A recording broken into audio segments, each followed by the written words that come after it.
that they give such a varied picture of Hemingway. They show his multiple sides.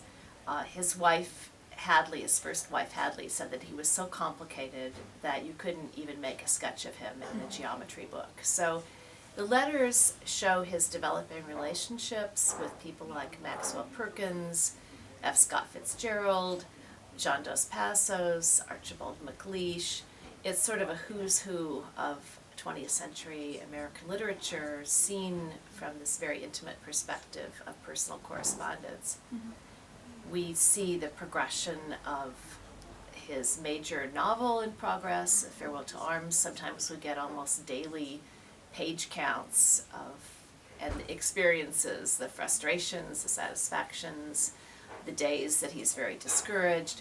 We also get the running account of some of the experiences that fed into that novel, such as his wife Pauline's very difficult cesarean birth of their son Patrick, which took place in June of 1928, just as he was drafting the novel of A Farewell to Arms, and plays very much into the final scene of that novel. So it's sort of a inside view, a backstage view of events that he then polishes into some of his great works of art.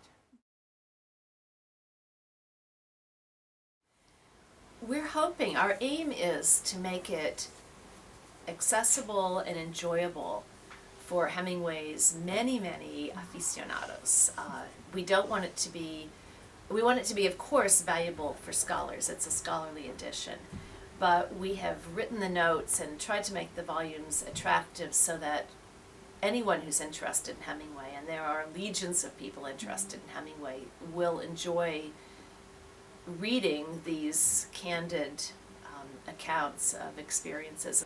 We've tried to design it so that the notes will be helpful to people who don't know that much about Hemingway, as well as being useful to those who are real experts.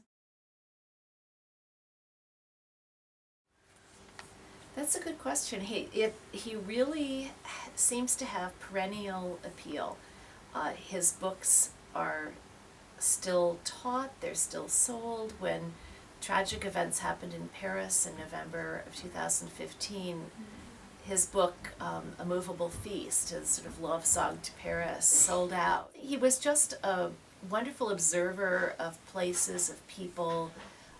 He wrote that he wanted to make things instead of describe them, that he wanted people, when they read the books, to feel as though those things had really happened to them. So there's just something poetic about his prose, I think. I think he just really touches, takes the pulse of the 20th century.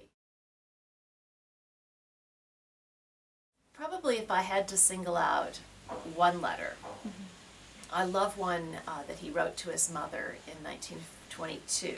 It's in the first volume of letters. He's just arrived in Paris, and he writes to her that Paris is so very beautiful that it satisfies something that is always hungry in you in America.